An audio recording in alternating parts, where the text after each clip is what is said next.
ለአንዳንድ ሰው በሽታው ቢጠቅመውስ? ከአንዳንድ ፈውስ እኮ መታመም ሊበልጥ ይችላል። ታውቃላችሁ? ከጤናው በላይ ህመሙ የሚጠቅመው ሰው አለ። ጸሎት የማያውቁ ሰዎች በበሽታ ምክንያት ጸሎት አውቀዋል።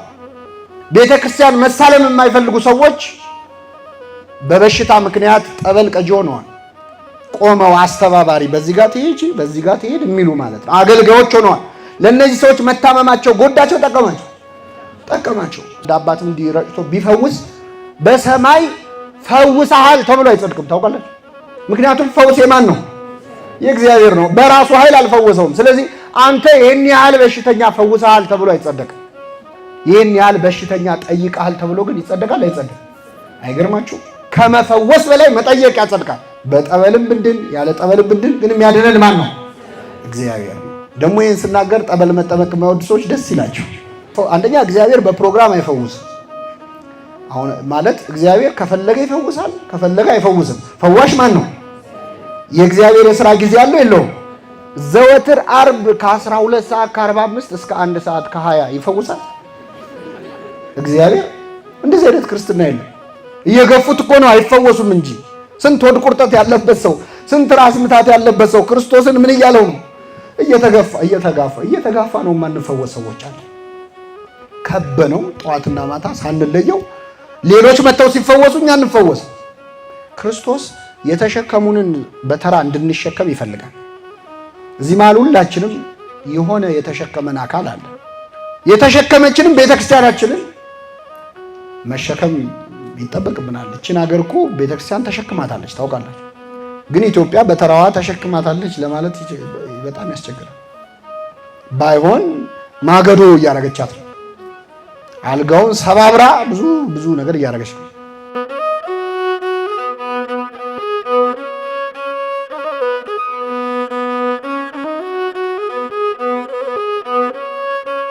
በስመ አብ ወወልድ ወመንፈስ ቅዱስ አሃዱ አምላክ አሜን። እናማት በስመ አብ ወወልድ ወመንፈስ ቅዱስ አሃዱ አምላክ አሜን። በስመ አብ ወወልድ ወመንፈስ ቅዱስ አሃዱ አምላክ አሜን። ክቡራን አበው ካህናተ ቤተ ክርስቲያን፣ መምህራን፣ ወንድሞች ዲያቆናት፣ እህታችን ዘማሪት ማርታ፣ ዘማሪ ኤልያስ፣ ሁላችሁም በእግዚአብሔር ሰላምታ እንደምናመሻችሁ እንደምናመሻችሁ። አሜን። ምሕረቱን ቸርነቱን አብዝቶ በእድሜያችን ላይ ይችን ሰዓት ይችን ጊዜ ጨምሮ በቸርነቱ ቅዱስ ቃሉን እንድንሰማ ስሙን እየጠራን እንድናመሰግነው በቤቱ የሰበሰበን የአባቶቻችን አምላክ ልዑለ ባሕርይ እግዚአብሔር ስሙ የተመሰገነ ይሁን። እግዚአብሔር አምላካችን በቀሪው ሰዓት ከመካከላችን እንዲሆንልን፣ እንዲያስተምረን፣ እንዲመክረን ቅዱስ ፈቃድ ይሁንልን። ዘእምደ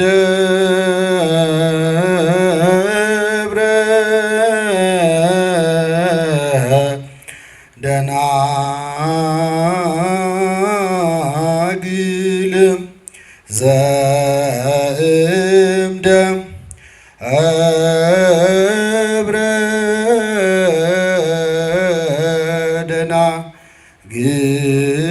ደናግል አባ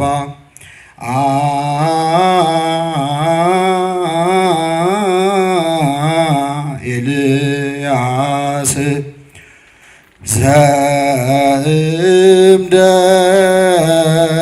ዘእምደብረ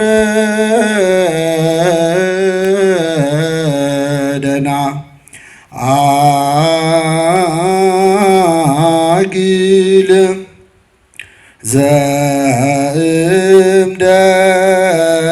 ዘእምደብረ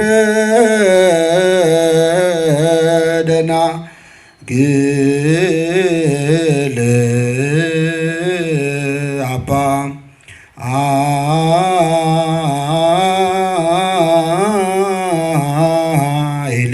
ኤልያስ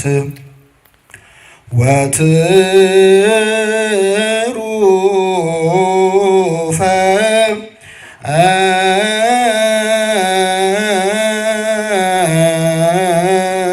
ምግባ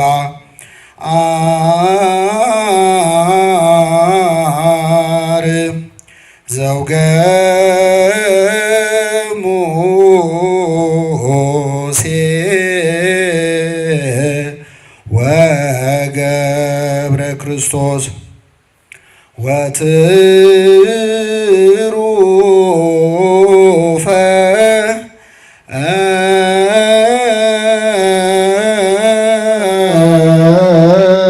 ምግባር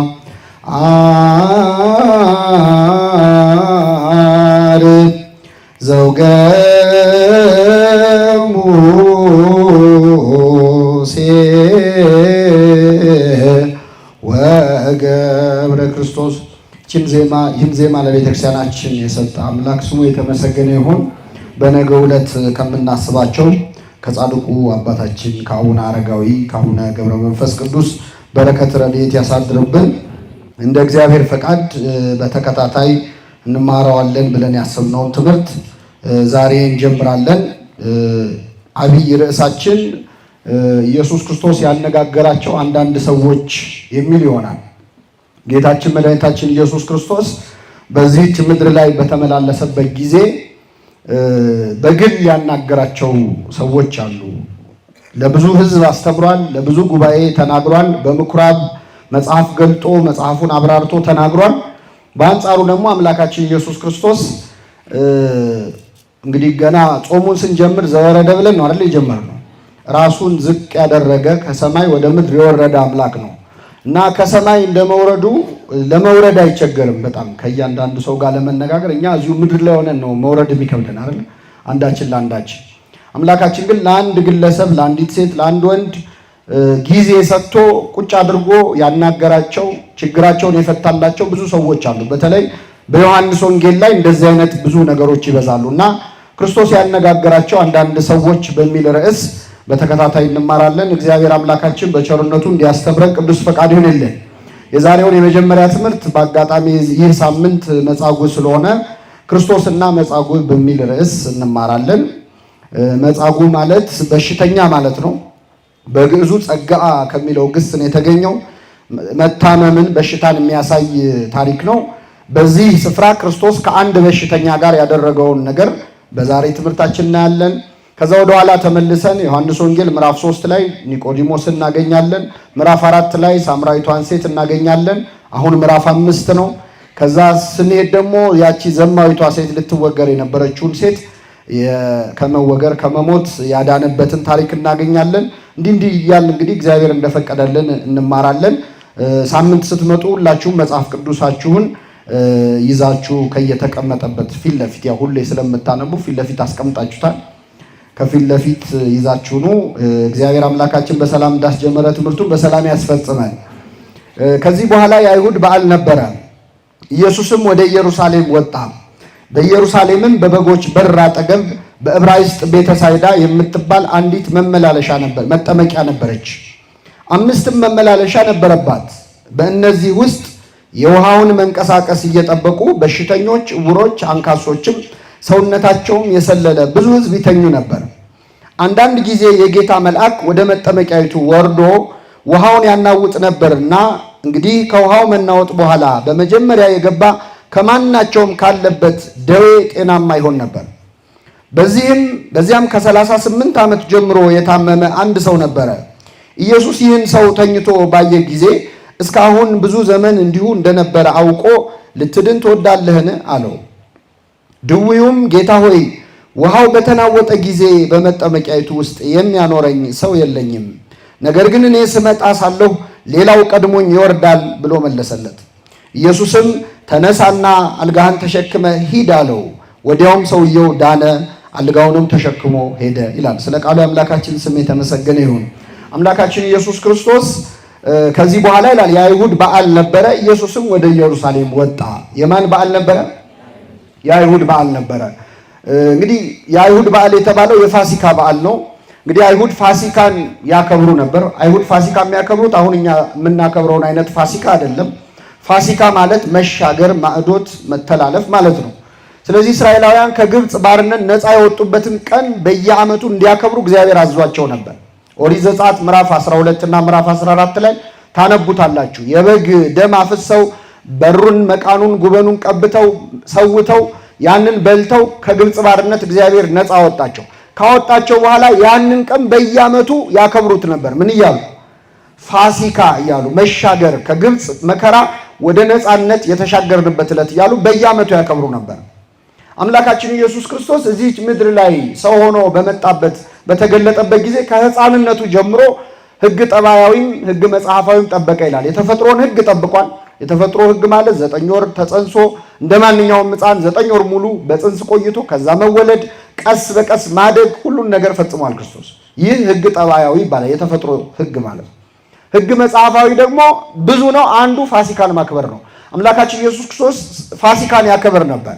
ሕፃን ሆኖም ወላጆቹ በየዓመቱ ፋሲካን ያከብሩ ነበር ይላል። ዮሴፍና እመቤታችን ክርስቶስን ይዘውት ወደ ቤተ መቅደስ ይሄዱ ነበር። እንደውም ጠፍቶ ሁሉ ነበር አይደለ? በስንት ዓመቱ?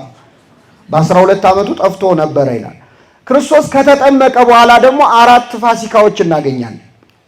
እንግዲህ 33 ዓመት ከ3 ወር እንላለን አይደለ? በምንድን ነው የምናውቀው? በፋሲካዎቹ ነው፣ በበዓላቱ ነው። አምላካችን 4 ፋሲካዎችን አሳልፏል ከተጠመቀ በኋላ። የመጀመሪያው ዮሐንስ እንዳጠመቀው በቃና ዘገሊላ የመጀመሪያውን ተአምር አደረገ። ካደረገ በኋላ የአይሁድ ፋሲካ ነበረ ይላል። ከዚያ ወደ ቤተ መቅደስ ሄዶ ምኩራብ ብለን በቀደም ያከበርነው ያሰብነው ቀን ማለት ነው። በቤተ መቅደስ ሄዶ ሲሸጡ ሲለውጡ የነበሩትን እንስሳ ሲሸጡ ገንዘብ ሲለዋወጡ የባንክ አገልግሎት ሲሰጡ የነበሩ ሰዎች ነበሩ ቤተ መቅደስ ውስጥ እና እነዚህን ሰዎች ገርፎ ያስወጣበት የመጀመሪያው ፋሲካ ምኩራብ ላይ እናስበዋል። ሁለተኛው ፋሲካ አሁን የምናነበው ነው። ሁለተኛው በዓል የሚባለው ይህንን በሽተኛ የፈወሰበት ለበዓል መጥቶ ወደ ኢየሩሳሌም ወጣ ይላል። ልክ በሩን እንደገባ መጀመሪያ የምታገኘው መግቢያ ነው የቤተ ሳይዳ መጠመቂያ። ስለዚህ የአንበሳ በር የሚባል በር አላቸው። ብዙ ጌቶች አሉት ኢየሩሳሌም። በአንበሳ በር ገብቶ በበጎች በር ገብቶ መጀመሪያ የሚያገኘው መጠመቂያ ውስጥ ገብቶ ተአምር ያደረገበት እና ይህን በሽተኛ የፈወሰበት ነው። ስንተኛው ፋሲካ? ሶስተኛው ፋሲካ 5000 ሕዝብን አሳና እንጀራ አበርክቶ ያበላበት ነው። አራተኛው ፋሲካ የተሰቀለበት ነው። ስለዚህ 4 ፋሲካዎችን አድርጓል። ከነዚህ ሁለተኛው ላይ እድሜው 32 ዓመት በሆነው ጊዜ አምላካችን ኢየሱስ ክርስቶስ ለበዓል ወደ ኢየሩሳሌም ወጣ። ለበዓል ሲመጣ ወዴት ነው ሄደው? ወደ ቤተ ሳይዳ ወደ ተባለች የመጠመቂያ ስፍራ ይላል። አምላካችን እንግዲህ በሁሉ ነገሩ የሚያስተምር ነው። የክርስቶስ ሕይወቱ በሙሉ ትምህርት ነው። ቃሉ ንግግሩ ብቻ አይደለም። በስራውና በቃሉ ብርቱ ነቢይ ይባላል ክርስቶስ። የኤማውስ መንገደኞች እንደገለጹት መስበክ ብቻ አይደለም፣ የሚሰብከው ብቻ ሳይሆን የሚኖረውም ራሱ ስብከት ነው። አምላካችን በበዓል የት መሄድ እንዳለብን ነው ያስተማረን። እዚህ ላይ ልብ አድርጎ ወደ ኢየሩሳሌም መጣ። ለበዓል ለኢየሩሳሌም በዓል ነው የመጣው። ግን የሄደው ወዴት ነው? ወደ ቤተ መንግስት ነው አይደለም። ወደ ባለጸጎች ቤት ነው። ወዴት ነው ሄደው? ወደ ጠበል ስፍራ። እስቲ በዓል ለማክበር ወደ መናፈሻዎች እንሄዳለን። አሁን ደግሞ ብዙ መናፈሻ በዝቷል። ብዙ ሰው ልጆቹን ቤተሰቦቹን ይዞ ጥሩ ምግብ መጠጥ ያለበት እንደው የምንሄድበት እስክናጣ ድረስ የምንዝናናበት ቀን ነው በዓል። የበዓል ቀን ሆስፒታል መሄድ የሚያስብ ሰው አለ? የበዓል ቀን የታመሙ ሰዎች፣ ጠበል ቦታ ላይ ያሉ ሰዎች። በነገራችን ላይ ከመታመም በላይ የበዓል ቀን ሲሆን ለህመምተኞቹ በጣም ሆድ የሚያስብስ ቀን ነው። ምክንያቱም በዛ በዓል ብዙ ትዝታ አላቸው። ከልጅነት ጀምሮ ብዙ ነገር ያዩበት ዓመት በዓል ነው። በደረሰ ቁጥር ይከፋሉ። ይህንን ሰው አይረዳም። ብዙ ጊዜ ይህንን የማድረግ ዝንባሌ የለንም። የሚያደርጉ ሰዎች ደግሞ አሉ። በእውነት ትልቅ ዋጋ የሚያሰጥ ነገር ነው። ክርስቶስ በበዓል ወደ ጠበል ቦታ ሄደ። የአይሁድ በዓል ነበረ፣ ወደ ኢየሩሳሌም ወጣ ይላል። ሌላው የማን በዓል ነው የሚለው? መልሱ እንጂ። የአይሁድ በዓል። በዓሉ የማን በዓል ነው? የእግዚአብሔር በዓል ነው። ኦሪት ዘጸአት ላይ ስትመለስና ስታነበው የእግዚአብሔር ፋሲካ ነው የሚለው መጽሐፍ ቅዱስ። የማን ፋሲካ? የዮሐንስ ወንጌል ላይ ግን ሁሉንም በዓላት ስታዩ የአይሁድ ፋሲካ ደርሶ ነበር፣ የአይሁድ በዓል ደርሶ ነበር ነው የሚለው። እግዚአብሔር ከሕዝቡ ጋር እንደተጣላ እየገለጸ ነው ያለው። በዓልነቱ የእግዚአብሔር በዓል ነበር፣ በዓለ እግዚአብሔር ነበረ። ግን የአይሁድ በዓል ተብሏል። ለምን? አይሁድ እግዚአብሔርን ደስ የሚያሰኝ ነገር አይሰሩበትማ። አሁን በዓል ሲመጣ እግዚአብሔር በሁለት አይን ነው የሚያየው። የምናከብርበትን አከባበር ያይና ወይ የእሱ በዓል ነው አለዚያ የኛ በዓል ነው። ገብቷችኋል አይደል? የእግዚአብሔርን በዓል በእኛ ስም ከመጠራት ይሰውረን። በሆነ በጣም ከባድ ነው። አንዳንድ በዓል አሁን ለእኛ ነው ለእግዚአብሔር ነው የሚያሰኝ በዓል የለም።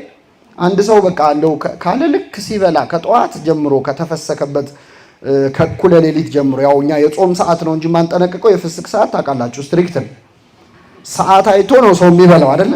ሰዓት አይቶ አይጾምም እንጂ ልክ ሲፈታ ጀምሮ ቀኑን ሙሉ መጀመሪያ ሆዱን እንዲያለሰልስ የሆነ ነገር፣ ከዛ ሌላ ነገር፣ ከዛ የሚጠጣውን። አሁን ይሄ በዓል የእግዚአብሔር በዓል ነው የሰውየው በዓል?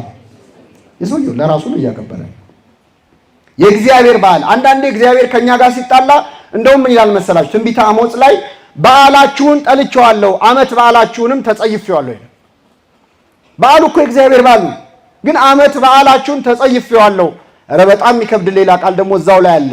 የዝማሬን ጩኸት ከኔ ያርቅልኝ ይላል። አትጩህብኝ፣ አትዘምርልኝ፣ የዕጣናችሁ ሽታ ያስጸይፈኛል፣ ከኔ ያርቁልኝ። ዓመት በዓላችሁን ተጸይፌዋለሁ። ድሃ እየበደላችሁ ድሆችን ዞር ብላችሁ እያላያችሁ ግፍ እየሰራችሁ በዓል ብታከብሩልኝ ምን ያደርጋል?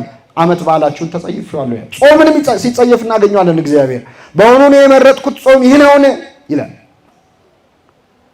ቅን እንድትፈርዱ አልነበረም ምን ይላል? ይህም ብለን ግን ጾሙን እናቅሙ ማለት አይደለም። ስህተት በስህተት ይታረማል? አይታረምም። ጾሙ ትተን ኃጢአቱን ማቆም ነው። እና አምላካችን ኢየሱስ ክርስቶስ የአይሁድ በዓል ነበር በተሰኘው በዚህ በዓል ወደዚህ የጠበል ስፍራ መጣ። በኢየሩሳሌም በበጎች በር አጠገብ ይላል። በምኖች በር? በጎች የሚገቡበት በር ነበር፣ ሰውም ይገባበታል። ግን የበጎች በር የተባለው ምን መሰላችሁ? እንግዲህ ዋና ኢየሩሳሌም ትልቁ ስራዋ የቤተ መቅደስ አገልግሎት መስጠት ነው። በዚያን ጊዜ ልዩ ልዩ መስዋዕት ለእግዚአብሔር ይቀርብ ነበር። እግዚአብሔር በበግ በፍየል በበሬ በላም ደም የሕዝቡን ኃጢአት ይቅር ይል ነበር፣ ያስተሰርይ ነበር። ግን በጉ ዝም ብሎ ማንኛውም በግ አይደለም መጥቶ የሚሰዋው። በግ መሆኑ ብቻ በቂ አይደለም። አንደኛ ራሱ የሰጠው እግዚአብሔር ዝርዝር ሕግ አለ። የአንድ ዓመት የሆነ በግ ይሁን ወንድ ይሁን የአንድ ዓመት የሞላው ይሁን ቀንዱ ያልከረከረ በጎች እድሜያቸው እየጨመረ ሲመጣ ቀንዳቸው ምን እያለ ይመጣል? የሚከረክር ነገር ይመጣል። ስለዚህ ቀንዱ ያልከረከረ፣ ጥፍሩ ያልዘረዘረ፣ ፀጉሩ ያላረረ ንጹሕ በግ አቅርቡልኝ ብሏል። ስለዚህ የበጎች በር ላይ ሰው ሁሉ ለመስዋዕት የሚሆነውን በግ ያመጣና የተመደቡ ሌዋውያን ቆመው በጉን ይመረምራሉ። እውነት ይሄ መስዋዕት ለመሆን የሚበቃ በግ ነው ወይ የሚለውም ማለት ነው። አጣርተው ይሆናል ካሉ ያስገቡታል። በምኖች በር? በበጎች በር በኩል የተባለው ያ ነው። በዛ በበጎች በር በኩል አጠገብ ቤተሳይዳ የምትባል መጠመቂያ ነበረች፣ የጠበል ስፍራ ነበረች። ቤት ሂዝዳ ይሉታል እስራኤላውያኑ። ቤተሳይዳ በእኛ ቤተሳይል፣ ቤተ ምሕረት፣ የይቅርታ ቤት ማለት ነው። በዛ መጠመቂያ 5 መመላለሻ ነበረበት ይላል። 5 መመላለሻ ማለት ምንድነው? 5 ደረጃዎች ነበሩ። በዚህም በዛም በኩል ብትመጣ የምትወርድባቸው፣ ውሃው ያለው ጉድጓድ ላይ ነው፣ መሃል ላይ ነው። በዙሪያው ግን ያሉ 5 ደረጃዎች ነበሩ። በሽተኞች የሚተኙ ደረጃው ላይ ነበረ። እንግዲህ ምን አይነት የማይመች ቦታ እንደሆነ እንድትረዱ ነው። እንደው ሰው እንቅልፍ መተኛ ቢያጣ ደረጃ ላይ መተኘት ያመቻል? አያመችም። በሁለት ምክንያት። አንደኛ ደረጃ ስለሆነ ቦታው ፊዚካሊ አይመችም፣ ይቆረቁራል፣ ያማል። ሁለተኛ ደረጃ ዋና ስራው የሰው ምን ማድረጊያ ነው። ስለዚህ አንተ ተኝተህ ሰው ይወጣል ይወርድብሃል። እና በደረጃ ላይ ተኝተው ይጠባበቁ ነበር ጠበል ሊጠመቁ። እንግዲህ አሁን ያለንበት ቦታ ቤተክርስቲያኑ የጠበል ስፍራ ነው። ራሱን የቻለ መጠመቂያ ቦታ አለው፣ መጠበቂያ አለው። ቤተሳይዳ ግን በሽተኛ ተዘርቶ የሚጠባበቅባት በጣም ለአይን የሚከብድ አይነት ቦታ ነበር። በእነዚህ ውስጥ የውሃውን መንቀሳቀስ እየጠበቁ በሽተኞችና ዕውሮች አንካሶችም ሰውነታቸውም የሰለለ ብዙ ሕዝብ ይተኙ ነበር። አንዳንድ ጊዜ የጌታ መልአክ ወደ መጠመቂያይቱ ወርዶ ውሃውን ያናውጥ ነበረና እንግዲህ ከውሃው መናወጥ በኋላ በመጀመሪያ የገባ ካለበት ደዌ ጤናማ ይሆን ነበር ይላል። ይሄ በጣም አሳዛኝ ነገር ነው። እንግዲህ ብሉይ ኪዳን እግዚአብሔር ከሕዝቡ ጋር በጣም የተራራቀበት ዘመን ስለነበረ የተጠመቀ ሁሉ አይድንም። ውሃ ውስጥ የገባ ሁሉ አሁን ጠበል ዛሬ ወረፋ ጠብቀ በደረሰ ሰዓት ትጠመቃለህ፣ እግዚአብሔር ከፈቀደ ትፈወሳለህ። ወይስ ቀድሞ የገባ ነው የሚፈወሰው? መልሱልኝ። እንዳመጣጣችን ነው የሚፈወሰው? ቢሆን ተደባድበን ነበር አይደል? እንኳን እንደዛም ሆኖ እንዲሁም ስራ አለብኝ ምናምን ብሎ ሰው እንዴት እንደሚጋፋ እናውቀዋለን። እና ጠበሉን ቀድሞ የተጠመቀ ሰው የሚፈወስበት ዘመን ላይ አይደለንም አሁን ያለ ነው። ያ ዘመን ግን እግዚአብሔር ከሕዝቡ ጋር የተጣላበት ዘመን ስለነበር አንደኛ ሁልጊዜም ብትገባ አትፈወስም። እዛው ውሃ ውስጥ ብትዘፈዘፍም አትፈወስም። መቼ ነው የምትፈወሰው? አንዳንድ ጊዜ የጌታ መልአክ ይወርድ ነበረ። በቤተክርስቲያናችን ሊቃውንት ትምህርት ይህ መልአክ ቅዱስ ሩፋኤል ነው። ሩፋኤል ማለት እግዚአብሔር ፈዋሽ ነው ማለት ነው። እና መልአኩ ቅዱስ ሩፋኤል ከእግዚአብሔር ተልኮ ይመጣና ይወርዳል፣ ውሃውን ያናውጸዋል። የሚወርድበት ዓላማ ውሃውን ለመባረክ ነው። ውሃው ውሃ ነው፣ ግን መልአኩ ሲባርከው ምን ይሆናል? ጠበል ይሆናል። አንዳንድ ሰው ጠበል ውሃ ነው ብሎ እንደው ትልቅ ሚስጥር ያወጣ የሚመስለው ሰዋል። ውሃ እኮ ነው ይላል። ጋዝ ነው እንዴ ብለናል እኛ፣ ዘይት ነው ብለናል። ውሃማ ውሃ ነው፣ ግን የማን ስም ስለተጠራብን ነው የሚሰራው? የእግዚአብሔር ንዕማን እኮ ብሏል፣ ተጠመቅ ዮርዳኖስ ወርደ 7 ጊዜ ብቅ ጥልቅ በል ሲለው ለውሃ ምን አለኝ ቃ ይላሉ ሊቃውንት። ለውሃ እኔ አገሬ ምን የመሳሰሉ ወንዞች አሉ አይደል እንዴ? ሰዋኛ አይደል እንዴ? አቡናና ፋርፋ የሚባሉ ወንዞች አሉ። ትቀልድብኛለህ እንዴ? እኔ ወይ የሚቀባ ነገር ትቀባኛለህ ወይ የሚጠጣ ትሰጠኛለህ ብዬ ነው። ለመጠመቅማ ውሃ ባገሬ ሞልቷል አለ። ግድ የለህም አሉት ሎሌዎቹ። ግድ የለህም ይሄ ሰውዬ ያለው ነገር እውነት ይሁን ውሸት ይሁን እንግዲህ መጽሐፈ ነገሥት ላይ ነው የተጻፈው። ግባና 7 ብቅ ጥልቅ በል ካልዳንክ የዛን ጊዜ ይህን ሰውዬ እንገለዋለን አሉ። እሺ ብሎ ገባና 7 ጊዜ ብቅ ጥልቅ አለ። ሲወጣ በሰባተኛው ለምጹ ረግፎ አዲስ የተወለደ ሕፃን ሆነ። እግዚአብሔር ማድረግ ይችላል አይችልም? ግን ገብቶ የወጣው ምን ላይ ነው? ውሃ ላይ ነው። እግዚአብሔር እንግዲህ እግዚአብሔር እጁን ሲያሳርፍበት ሁሉ ነገር ይቀየራል። ወደ ቤተክርስቲያን ውሃ ሲገባ ምን ይሆናል? አፈር ሲገባ ምን ይሆናል? እኛ ስንገባ እሱ ላይ ነው ችግሩ አይደለ? ስንገባም ስንወጣም አንድ አይነት። ቅዱስ ዮሐንስ አፈወርቅ ሚላል ወደ ኖህ መርከብ ቤተክርስቲያን በኖህ መርከብ ትመሰላለች ይልና ወደ ኖህ መርከብ ጅብ ሆኖ የገባ ሲወጣም ምንድን ነው? ጅብ ነው።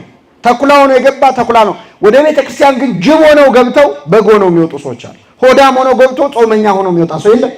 ሲገባም ጅብ ሲወጣም ጅብ ከሆነ ግን እግዚአብሔር በቸርነቱ ይማራል። ስለዚህ ውሃውን መልአከ እግዚአብሔር መጥቶ ያናውፀው ነበር። ለቀድሶተ ማያት ነው የሚወርደው። ውሃውን ለመባረክ ይወርድ ነበር። ቀድሞ የገባ ሰው በዚያ ስፍራ ቀድሞ የገባ ሰው ይፈወስ ነበር። አምላካችን ኢየሱስ ክርስቶስ ወደዚህ ቀረበ። እንግዲህ መላእክት አንዱ እግዚአብሔር ከሚያሰራቸው ብዙ ነገር አንዱ ውሃን መባረክ መቀደስ ነው። መላእክት ለኛ ከበሽታ መዳን ትልልቅ ተአምራት የማድረግ ጸጋ አላቸው። መጽሐፈ ኢዮብ ምዕራፍ 33 ላይ እንዲህ ይላል። ከሺህ አንድ ሆኖ አንድ በሽተኛ ሰውን በተመለከተ ነው ጻድቁ ኢዮብ የሚናገረው። ከሺህ አንድ ሆኖ የሚተረጉም መልአክ ቢገኝለት ለአንድ በሽተኛ ከሺህ አንድ ሆኖ የሚተረጉም መልአክ ቢገኝለት ይላል እየራራለት ቤዛ አግኝቻለሁና ወደ ጉድጓድ እንዳይወርድ አድነው ቢለው ያ መልአክ ወደ እግዚአብሔር ቢያማልድለት ቢጸልይለት ስጋው እንደ ሕፃን ስጋ ይለመልማል፣ ወደ ጉብዝናው ወራት ይመለሳል ይላል። እግዚአብሔር የተመሰገነ ይሁን። ቅዱሳን መላእክት ውሃን ባርከው ቀድሰው በሽተኛን መፈወስ ምን ይላል ይችላሉ በተሰጣቸው ጸጋ እና መልአኩ ቀድሞ በገባ ነበር። እዚህ ላይ እንደው አንዳንድ ነገሮችን እግዚአብሔር ያስቀመጠልን ትምህርቶች አሉ። የመጀመሪያው ነገር አምላካችን ኢየሱስ ክርስቶስ ያ ዘመን ብሉይ ኪዳን ስለሆነ ነው ቀድሞ የገባ የሚፈወስ የነበረው። ሐዲስ ኪዳንም ቢሆን ግን አሁን ዛሬ የተጠመቀው ሁሉ አይፈወስም። የተጠመቀ ሁሉ አይፈወስም። ስለ ፈውስ ያለንን አስተሳሰብ እንድናስተካክል እዚህ ውስጥ በጣም ትልቅ ትምህርት አስቀምጦልናል። አምላካችን ኢየሱስ ክርስቶስ ወደዚህ መጠመቂያ ስፍራ መጣ። ሲመጣ በጣም ብዙ በሽተኞች አሉ። የሚበዙት አይነ ስውራን፣ እጃቸው የሰለለ፣ መራመድ የማይችሉ ናቸው። ለምንድን ነው አካል የጎደለው ሰው የበዛው? ቀድሞ ዘሎ መግባት ወደ ውሃው የማይችሉት ናቸው የበዙት። ውሃው ቀድሞ በገባ የሚፈውስ አይነት ስለነበረ አምላካችን መጣ። ስንት በሽተኛ ፈወሰ? መልሱልኝ። አንድ በሽተኛ ወይስ አጠቃላይ እዛ ያሉትን በቃ እኔ መጥቻለሁ ከዚህ በኋላ ጠበል አያስፈልግም በሉ ተነሱ ብሎ አላለም። ለምን አንድ በሽተኛ ፈወሰ? ጨክኖባቸው ነው በሌሎቹ አይደለም። አንደኛ ስጋቸውን አልፈወሰውም እንጂ ነፍሳቸውን ፈውሷል። ቤተክርስቲያናችን ምን ትላለች? እስኪ በሉ ህሙማነ ነፍስን በትምህርት ህሙማነ ስጋን በተአምራት። እግዚአብሔር ፈውሱ ሁለት አይነት ነው። በሽታም ሁለት አይነት ነው። የስጋ በሽታና የምን በሽታ? የነፍስ በሽታ የሚፈወሰው በተአምር አይደለም። በምንድን ነው? በትምህርት ነው። ስለዚህ አንዱም በሽተኛ ሲፈውሰው ክርስቶስ እዛ ቦታ ላይ የተቀመጡት ሰዎች ደግሞ ያንን ተአምር በማየታቸው በክርስቶስ በማመናቸው በነፍሳቸው ተፈውሰዋል። ቤተክርስቲያን ቅድሚያ የምትሰጠው ከስጋ ፈውስ ይልቅ ለየትኛው? ለነፍስ ፈውስ። ለዚህ ነው አሁን ፈውስ ብዙ የማይጋነነው። እኛ ቤተክርስቲያን ልብ ብላችሁ ከሆነ ምስክርነት ሲነገር መቼ ነው የሚነገረው? ልዩ የፈውስ መርሃ ግብር ወይም የምስክርነት መርሃ ግብር ተገኝታችሁ ታውቃላችሁ? እንደዛ የሚያደርግ ሰው ካለ በእውነት ክርስትናን አልተረዳውም። አንደኛ እግዚአብሔር በፕሮግራም አይፈውስም። አሁን ማለት እግዚአብሔር ከፈለገ ይፈውሳል፣ ከፈለገ አይፈውስም። ፈዋሽ ማን ነው? የእግዚአብሔር የሥራ ጊዜ አለው የለውም? ዘወትር አርብ ከ12 ሰዓት ከ45 እስከ 1 ሰዓት ከ20 ይፈውሳል እግዚአብሔር። እንደዚህ አይነት ክርስትና የለም። እንዲህ አይነት ለሁሉ ፈውስም ቃል የሚገባ በፈለክ ጊዜ እንደዚህ አትል። ከፈለገ ይፈውሳል፣ ካልፈለገ ምን አይልህ አይፈውስም። ብትፈወስም ባትፈወስም ግን እግዚአብሔር ምንድን ነው? ፈዋሽ ነው። ሁሉን ማድረግ የሚችል። ለአንዳንድ ሰው በሽታው ቢጠቅመውስ? ከአንዳንድ ፈውስ እኮ መታመም ሊበልጥ ይችላል። ታውቃላችሁ? ከጤናው በላይ ህመሙ የሚጠቅመው ሰው አለ። ወያመጽ ደዌ በእንተ ጤና ለነፍስ። ቅዱስ ዮሐንስ አፈወርቅ በተግሳጹ ስለ ነፍስ ጤና በሉ እስኪ። በስጋ ላይ በሽታን ያመጣል። ስለማን ጤና? ስለ ነፍስ ጤና። በመታመሙ እግዚአብሔርን ያወቀ ሰው አለ። ብዙ የተጠቀመበት ሰው አለ። ስለዚህ ያ ሰው መታመሙ ይጠቅመው ከሆነ አይፈውሰውም። የመጣው ሁሉ ይድናል፣ የመጣው ሁሉ ይፈወሳል። የቤተክርስቲያን ትምህርት አለ። ብዙ አይነት በሽተኞች አሉ። ቅዱሳኑ ህመም ነበረባቸው። ደዌ ዘንጽ፣ ደዌ ዘሴት የሚባል የንጽህና በሽታ አለ። ከቅድስና የሚመጣ በሽታ አለ። ለምሳሌ ቅዱስ ጳውሎስ ራስ ፍልጠት ነበረ። ራሱን ያሟል፣ ጎኑን በጣም ይወጋው ነበረ። ደጋግሞ ጸለይኩ ይላል። ስለዚህ ጉዳይ እንዲርቅልኝ እባክህ ብዬ ጸለይኩ። ይገርማል። ጳውሎስ ሆድ ቁርጠትና ራስ ምታት እንዴት ያሟል? ጳውሎስም ባለፈውም አንስተነዋል። ጳውሎስ በጨርቁ ምን ይል ነበር? ይፈውስ ነበር። ግን እሱን ግን ምን ይለዋል? ያሟል። ጨርቁን እየነካው ነው፣ እየለበሰው ነው። ግን አያድነውም። እግዚአብሔር ከፈለገ እንደዛ ነው። አንደኛ ፍጡር መሆኑንም እንዲረዳ ነው። ምን አለ ራሱ ሲናገር? በመገለጥ ብዛት እንዳልታበይ ይላል። በምን ብዛት? በእኔም እግዚአብሔር በእኔ አድሮ የሚያደርገውን ተአምር አይቼ እንዳልታበይ፣ ጨርቄ እኮ ያድናል እንኳን እኔ እንዳልን በሽታ መጣብኝ። የሥጋዬ መውጊያ የሰይጣን መልእክተኛ ተሰጠኝ። ይህ ነገር እንዲልቅልኝ መላልሼ ጸለይኩ፣ ለመንኩት። እግዚአብሔር ግን አለኝ ኃይሌ በድካምህ ይገለጣል አለኝ። በሉ እስኪ ኃይሌ በምንህ? በድካምህ። ጸጋዬ ይበቃል አለኝ። ስለዚህ ተውኩት። አንዳንዴ እግዚአብሔር ለጸጋ የሚያመጣው በሽታ አለ። በጸጋ የተጠቀመ ኢዮብ የመጣለት በሽታ የዋጋ በሽታ ነበር። ኢዮብ ባይታመም የት እናውቀዋለን እኛ? አንድ ባለጠጋ ነበረ፣ ኖሮ ሞተ ነበር የህይወት ታሪኩ። ያ ደዌ ግን ስለወረደበት ነፍሱን አጠበው። ጸሎት የማያውቁ ሰዎች በበሽታ ምክንያት ጸሎት አውቀዋል። ቤተ ክርስቲያን መሳለም የማይፈልጉ ሰዎች በበሽታ ምክንያት ጠበል ቀጂ ሆነዋል። ቆመው አስተባባሪ፣ በዚህ ጋር ትሄጂ በዚህ ጋር ትሄድ የሚሉ ማለት ነው፣ አገልጋዮች ሆነዋል። ለእነዚህ ሰዎች መታመማቸው ጎዳቸው? ጠቀማቸው? ስለዚህ እግዚአብሔር ጤናን ራሱ ለጥቅም እና ሁሉም ይፈወሳል የሚል ትምህርት በቤተክርስቲያናችን የለም። እግዚአብሔርም ለሁሉም ፈውስ ቃል አይገባም። መፈወስም በእውነት የሚያጸድቅ ነገር አለ። አሁን ለምሳሌ እኔ ቆሜ እንደምናገረው የመፈወስ ጸጋ ቢሰጠኝ የነካሁት ቢፈወስ ወይ ጸሎት አድርጌ እንዲያረኩት አንድ አባትም እንዲረጭቶ ቢፈውስ በሰማይ ፈውሰሃል ተብሎ አይጸድቅም። ታውቃላችሁ? ምክንያቱም ፈውስ የማን ነው? የእግዚአብሔር ነው። በራሱ ኃይል አልፈወሰውም። ስለዚህ አንተ ይህን ያህል በሽተኛ ፈውሰሃል ተብሎ አይጸደቅም። ይህን ያህል በሽተኛ ጠይቀሃል ተብሎ ግን ይጸደቃል? አይጸደቅም? አይገርማችሁ?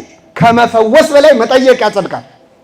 ጌታም ዳግም ሊፈርድ ሲመጣ ብራብ አላበላችሁኝም ብሎ ብታመም አልፈወሳችሁኝም አይልም። ምን አላላችሁ? አልጠየቃችሁ።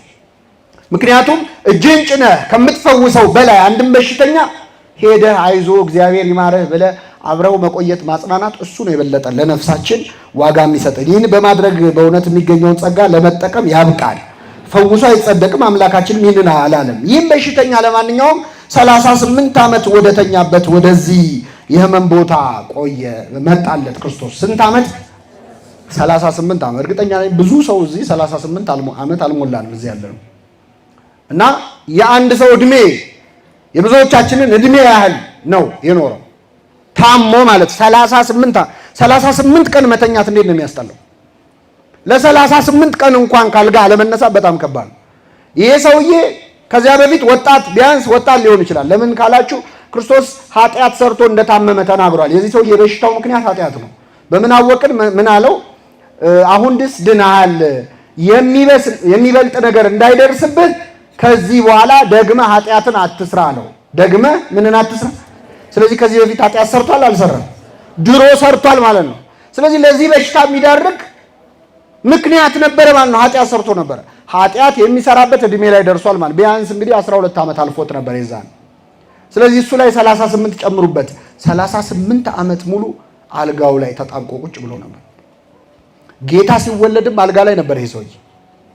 ክርስቶስ በቤተልሔም የተወለደ ጊዜ እመቤታችን ስታጠባው መላእክት ሲዘምሩ ይሄ በሽተኛ አልጋው ላይ ሆኖ አንድ መልአክ ወርዶ አሁን ያናውፀው ይሆን አያናውፀው ይሆን እያለ ይጠብቃል።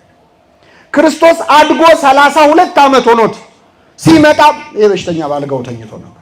በነገራችን ላይ ሰው ታሞ እግዚአብሔርን ሳይሰድብ ሳያማርር በበሽታ በደዌ የሚኖር ሰው እንደ ሰማዕት ነው የሚቆጠረው ይላል ቅዱስ ዮሐንስ አፈወርቅ። ሰማዕትነት ነው። ሕመምን መታገስ፣ መከራን መታገስ ጸጋ ነው፣ ዋጋ አለው በእግዚአብሔር ዘንድ። ሳያማርሩ እግዚአብሔርን ሳይሳደቡ ሰው እግዚአብሔርን ስደብ እስክትለው ድረስ ሚስቱና ጓደኞቹ ኢዮብ ያ ሁሉ ፈተና ሲደርስበት እግዚአብሔር ሰጠ፣ እግዚአብሔር ነሳ፣ የእግዚአብሔር ስም ምን ያለ ይሁን። በሽተኛ እንደውም እንግሊዘኛው ጥሩ ቃል ከላቲን የተወሰደ ፔሸንት ነው የሚባለው አይደል? አዎ ፔሸንስ ትዕግስት ነው። ፔሸንት ታጋሽ ማለት ታጋሲ ማለት ነው። እና መታገስ የቻለ በሽታን መሸከም የቻለ ሰው ከማን ዘንድ ዋጋ ያገኛል? 38 ዓመት ይሄ ሰውዬ ተኝቶ በዛ ባልጋ ቁራኛ ነበር። አምላካችን ኢየሱስ ክርስቶስ ወደዚህ ሰው ነው የመጣው። መጣ ልትድን ትወዳለህ አለው። እንመለስበታለን። አይ ወደ መጠመቂያይቱ የሚያኖረኝ ሰው የለኝም፣ እኔ እዚህ ተኝቼ ሳለ ሌላው ቀድሞኝ ምን ይላል? ይድናል አለው። ይህን ጊዜ ክርስቶስ ተነሳና አልጋህን ተሸክመህ ሂድ አለው። ያም ሰውዬ ወዲያውኑ ዳነ፣ አልጋውን ተሸክሞ ሄደ ይላል። የእግዚአብሔር ስም የተመሰገነ ይሁን። ይሄ ሰውዬ 38 ዓመት ወረፋ የጠበቀው ምን ለማድረግ ነው? መልሱልኝ። ተጠመቀ አልተጠመቀም? በምን ለመዳን ነበር ተስፋ ያደረገው? በጠበሉ ዳነ አልዳነ? አልዳነ። አምላካችን ኢየሱስ ክርስቶስ ጠበል ውስጥ አልጨመረውም። 38 ዓመት አይኗን ያያትን ጠበል ሳይቀምሳት አልጋውን ተሸክሞ ከዛ እንደው ትንሽ ቀድቼ እንኳን ይዤ ልሂድ አላለም። ይገርማቸዋል። እንደው ከናፈቀችኝ አላለም። አልጋውን ተሸክሞ ወጣ። ይህን ሰውዬ ክርስቶስ ያዳነው በጠበል ነው ያለ ጠበል ነው? በመጀመሪያ ጠበል ነው ጸበል ነው የሚባለው? የከተማ ሰዎች ናችሁ ጸበል ነው የምትሉት።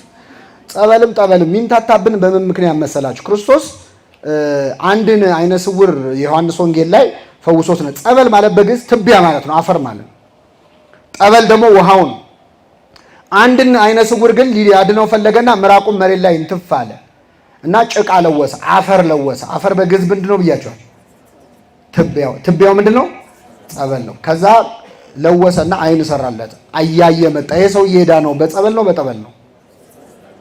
አቤት በጸበል ነው በጠበል? አልተጠመቀም? እንደሄዶ ተጠምቋል። በሰሌው መጠመቂያ ተጠመቃለው፣ ተጠምቆ መጣ። የዳነው በጸበል ነው በጠበል? በሁለቱም ነው። ስለዚህ አሁን ጸበልና ጠበል የሚምታታብን ትንሽ የተማረ ሰው ስህተት ነው ልላችሁ ነው። እሺ ጥሩ ነው፣ ወንጌል ከማወቅ የሚመነጭ ነው። ለማንኛውም ይሄ ሰውዬ 38 ዓመት ደጅ የጠናው ይችን መጠመቂያ ፈልጎ ነበር። እግዚአብሔር ግን ያለ ጠበል አዳነው። ምን ሊለው ነው የፈለገው? አንደኛ ይሄ ሰውዬ እዛች ጠበል ውስጥ ገብቶ ቢድን ኖሮ ምን ይላል? እንዴ መዳን ይነሰኝ እንዴ? የጠበቅኩት ኮረፋ ስንት ዓመት ነው?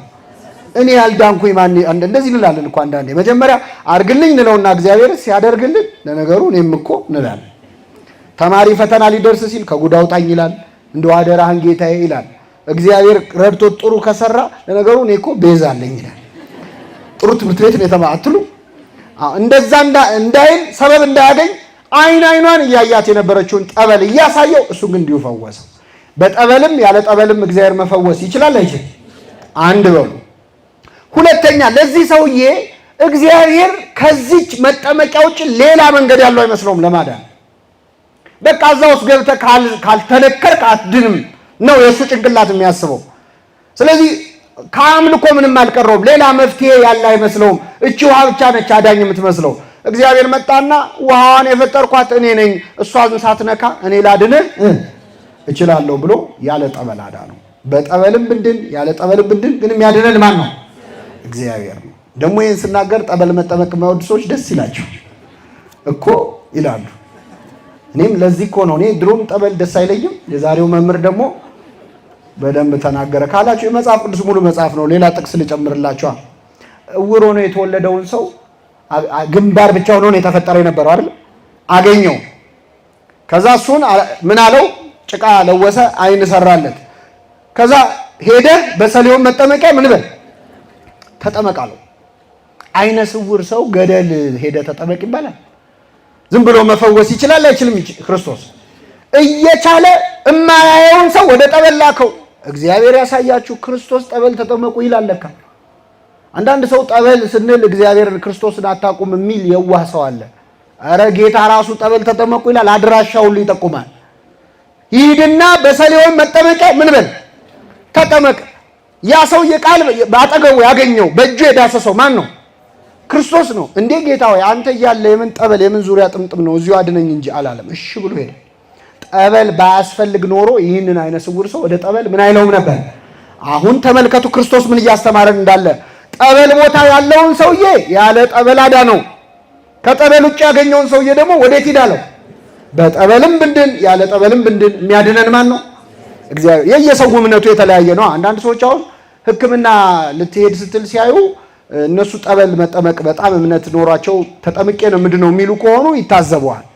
እንደው ዝም ብለሽ ሆስፒታል ከምትዞሪ አትጠመቂም ብለው ወይ አትጠመቅም ብለው ሌላውን ሰው የጥፋተኝነት ስሜት እንዲሰማው የሚያደርጉ ሰዎች።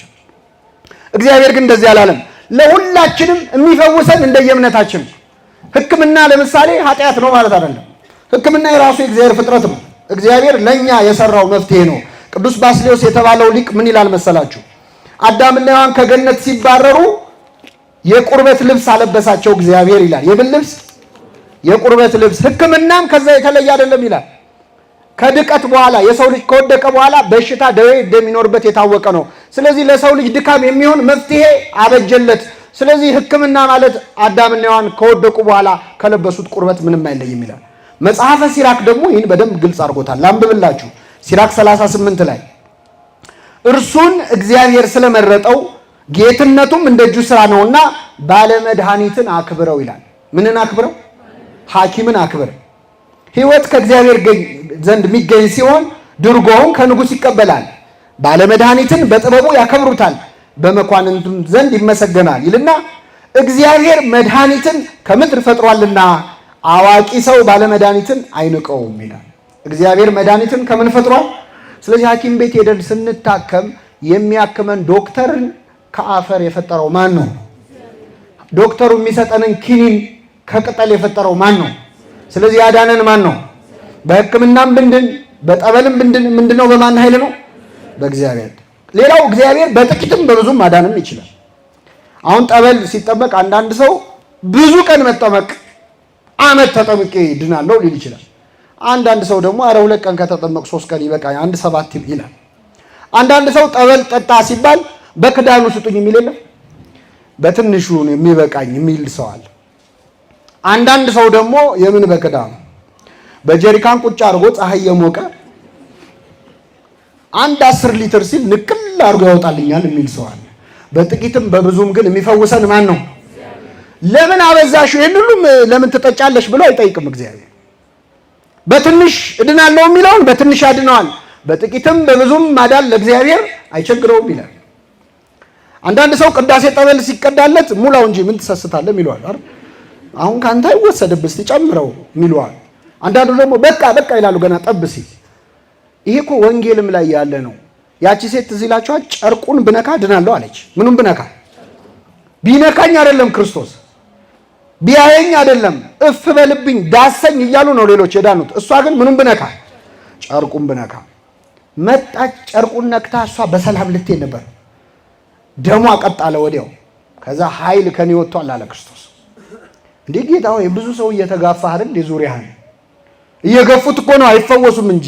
ስንት ወድ ቁርጠት ያለበት ሰው፣ ስንት ራስ ምታት ያለበት ሰው ክርስቶስን ምን እያለው ነው? እየተጋፋ ነው የማንፈወስ ሰዎች አለ። ከበነው ጠዋትና ማታ ሳንለየው ሌሎች መተው ሲፈወሱ እኛ እንፈወስ።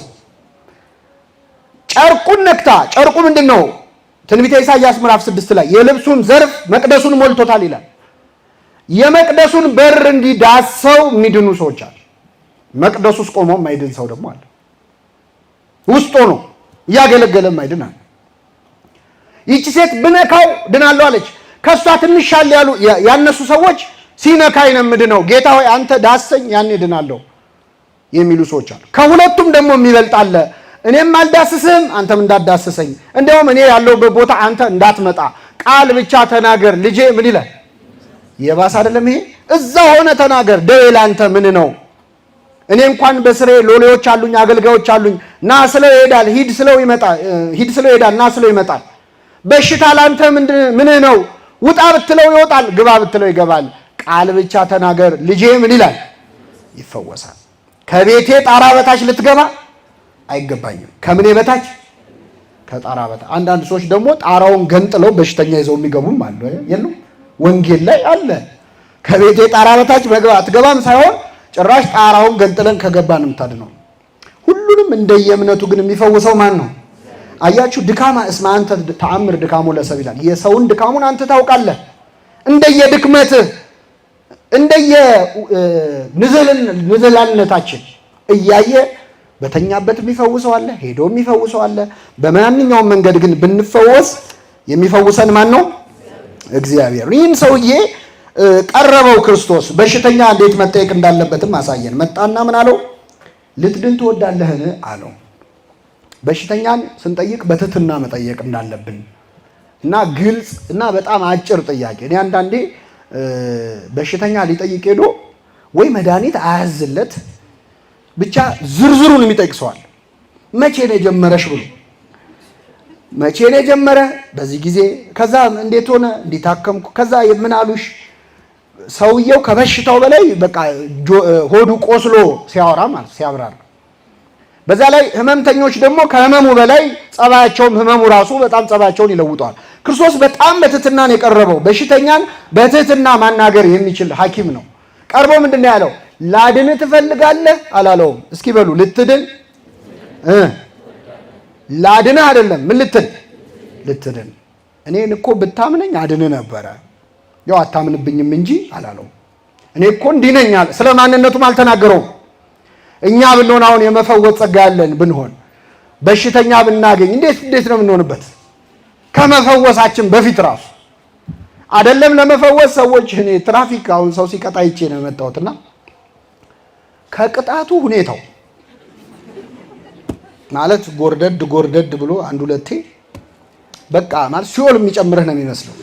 ቢቀጣ ይሻላል። አንድ ፊቱ ለቅጣት ይኮፈሳል። ለፈውስ ቢሆንማ ምንድን ነው የሚያደርገው ሰው? አሁን ይሄ ሰውዬ የቀጣ ሰውዬ ሊፈውስ ቢሆንስ?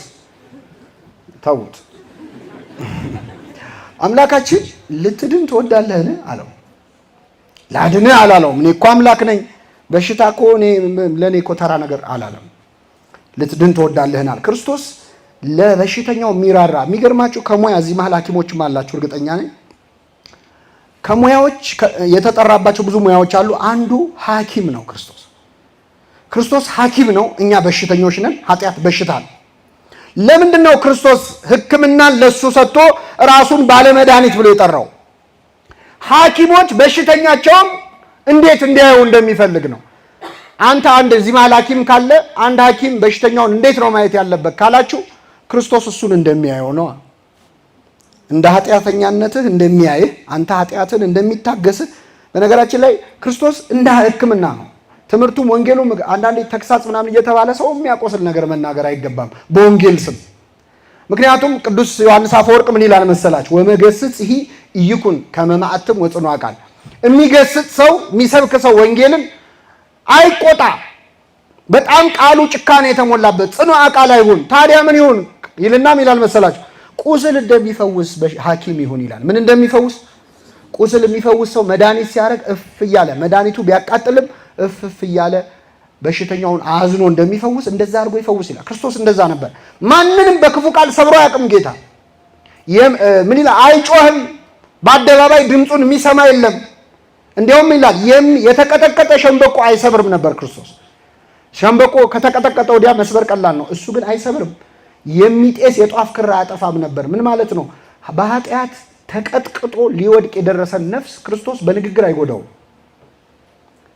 ሊጠፋ ትንሽ የቀረው እንደሚጤስ የጧፍ ክር ያለ ህይወት ያለውን ሰው አይጨክንበትም፣ በፍቅር ነው የሚያናግረው ሐኪም ስለሆነ ማለት ነው።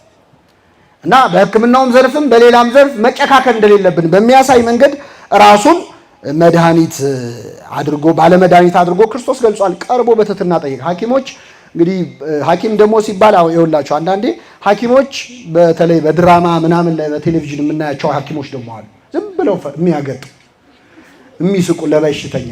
በቀን 400 በሽተኛ እያየ መሳቅ ይቻላል? ይሄ ጤናም አይደለም አይደለ? ስለዚህ እንደዛም እንዲሆኑ መጠበቅ የለም። ድራማ ላይ እንደምናየው መሆን የለበትም። ብዙ በጠባብ ፋሲሊቲ በጠባብ ሆስፒታል ውስጥ ለመጣል ሄደው ደህና ነህ እያሉ ጸጉሩን እያሻሹ ሊያዋሩ አይችሉም። ይሄ ሁኔታው አይፈቅድም። ስለዚህ ለእነሱም ትንሽ እንዘንላቸው ጫናቸውን አይተን፣ ግን ደግሞ እነሱም ደግሞ እንደ ገራጅ ሰራተኛ ባያስተናግዱን ደስ ይላል። አሁን ገራጅ ሰራተኛ መኪና ተበላሽቶ ሲመጣለት ለመኪናው ፍቅር ይሰጠዋል? መልሱልኝ። አይዞ ይለዋል። መቀጥቀጥ ነው ዝም ብሎ አይደለ? ስለዚህ አንዳንድ ሐኪም አሁን እንደ ገራጅ ሰራተኛ እንደ መካኒክ በሽተኛውን ዝም ብሎ እንትን ይላል። ይመመው አይመመው፣ ይሰማው አይሰማው፣ ሰው መሆኑን መዘንጋት ማለት። ክርስቶስ ቀረበና ልትድን ትወዳለህን አለው። ሲለው ጌታ ሆይ እንግዲህ ልትድን ትወዳለህን ማለት ድሮስ፣ አሁን ይሄ ጥያቄ ምን አይነት ጥያቄ ነው ያስብላል አይደል? ድሮስ በሽተኛ መዳን የማይፈልግ በሽተኛ ማን አለ? አሁን እኛ ጥያቄውን ስንሰማ በእርግጠኝነት ምን ማለቱ ነው ግን ጌታ ሳንል አንቀርም በሆዳችን። ልትድን ትወዳለህ ይባላል። አንደኛ ክርስቶስ የሰውን ነፃነት ስለማይነካ ነው። ለመዳንም ፈቃድን እንደሚፈልግ ነው። እያንዳንዳችን እንድንድን ይፈልጋል። በሽተኛም ሆኖ በነገራችን ላይ መዳን የማይፈልግ አለ። ታውቃላችሁ? ህመሙ መተዳደሪያ የሆነ ሰውም አይጠፋም አይደል? ብዙ እንዳይነካበት የሚፈልግ እንዲህ ደህና በበሽታው የሚኖርም ሰው ሊኖር ይችላል እኮ። ከበሽታው ጋር የሚኖር አለ፣ በበሽታውም የሚኖር ሰው አለ የሚተዳደር። ልትድን ትወዳለህን ብሎ ጠየቀው። ምን ብሎ መለሰ? ጌታ ሆይ በሉ እስኪ። ሌላው ቀድሞኝ ይድናል፣ ወደ መጠመቂያይቱ የሚያኖረኝ ሰው የለኝም። ምን የለኝም? ሰው የለኝም። ይህንን በሽተኛ እናደንቀዋለን። ጌታ ሆይ ብሎ ነው የጀመረው። ማን ሆይ? አሁን 38 ዓመት የተኛ ሰው መጥቶ ጥያቄ ሲጠይቀው ጌታ ሆይ ይላል። ምን ፈለክ ነው? ሀርት ፒፕል ይባላል። የተጎዱ ሰዎች ይጎዳሉ ሰው። በተለይ በሽታ ደግሞ አመል ይነሳል። ይህ ሰውዬ ግን በትህትና መለሰ። አያውቀውም። ማን አንተ ልትድን ትወዳለህ ብሎ ጥያቄ ምን ማለት ነው አላለም። እዚህ ላይ ማመስገን አለብን መጻጉዕ እና ክርስቶስን ልትድን ትወዳለህን ብሎ ጠየቀው። ጌታ ሆይ ከኔ ቀድሞ ሌላው ሰው ሁሉ ወደ መጠመቂያይቱ የሚያኖረኝ ሰው ስለሌለኝ ሌላው ቀድሞኝ ይድናል አለ። ሲጨመቅ ሐሳቡ መዳን ምን እላለሁ እፈልጋለሁ ማለት ነው። የዚህ በሽተኛ በጣም ልብ የሚነካ ንግግር ምንድነው? ወደ መጠመቂያይቱ የሚከተኝ የሚያኖረኝ ሰው የለኝም። ይህ ሰውዬ እንደውም ያለ ሰው ነው የተፈጠረው። ሰው የለኝም ምን ያለው? በነገራችን ላይ ዘመድ የለኝም አላለም። ምን የለኝም? ዘመድ ብቻ አይደለም። አንዳንዴ አሁን ዘመዶች ይሸሹና ቢያንስ ሰው አታጣም አይደል? ለነፍሱ ያደረ እግዚአብሔርን የሚፈራ አንድ ሰው አይጠፋም። ግን ሰው እንኳን አጣ። የሰውዬ አጠገቡ የሚሆንለት ዝምድናው ቀርቶበት ብቻ እዛ ውሃ ውስጥ ገፍትሮም ቢሆን የሚጥለው አንድ ሰው አጣ። ሰው የለኝም እኔ እዚህ ሆኜ ሌላው ቀድሞኝ እየመጣ ሲድን ነበር አለ። በጣም ከባድ ነው። እሱ ታሞ እዛ አልጋ ላይ ተጣብቆ ከሱ በፊት መጥተው ከሱ በኋላ ድነው የሚሄዱ ሰዎች አሉ። ምናልባትም በመጡ በአንድ ቀናቸውም ተጠምቀው የዳኑ ሰዎች ሊኖሩ ይችላል። አይ ይሄ ሰውዬ ብዙ ዓመት ቆይቷል፣ አሁን ውሃው ሲናወጥ ቅድሚያ ለሱ እንስጠው ሰው ይላል አይልም። ስስታሞች ነን እኛ፣ ለራሳችን ነው ቅድሚያ የምንሰጠው። ስለዚህ ሰው የለኝም አለ። ለክርስቶስ ይህን ያለው ለምን መሰላችሁ? ሲያየው የ31 ዓመት ጎልማሳ ነው ጌታ።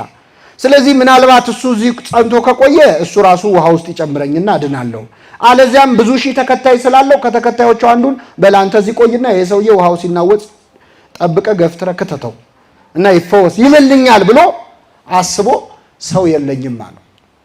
ክርስቶስ ይህን ጊዜ ምን አለ? ተነሳና አልጋህን ተሸክመ ሂድ አለው። ያን ጊዜ ያ ሰው ወዲያውኑ ዳነ፣ አልጋውን ተሸክሞ ሄደ ይላል። እግዚአብሔር የተመሰገነ ይሁን። ክርስቶስ ምኑን አሸክሞ ላከው? አልጋውን። ለምን ላከው? አንደኛ የፈወስኩ በነፃ ነው። ይሄ ሰውዬ ምንም ንብረት የለውም። ብቸኛ ንብረቱ ምኑ ነች? እሷንም ይዛሃት ሂድ አለው። ስለዚህ በነፃ ነው የፈወስኩ ነው አንድ በሉ። ሁለተኛ ይሄ ሰውዬ የተፈወሰበት ፈውስ ወይም ታምራቱን ጽናት ታምራቱን ለማሳየት ነው። አንድ ሰው አሁን 38 ዓመት በሽታ ላይ የነበረ ሰው ሲድን ወዲያው ተነስቶ አልጋ መሸከም ይችላል?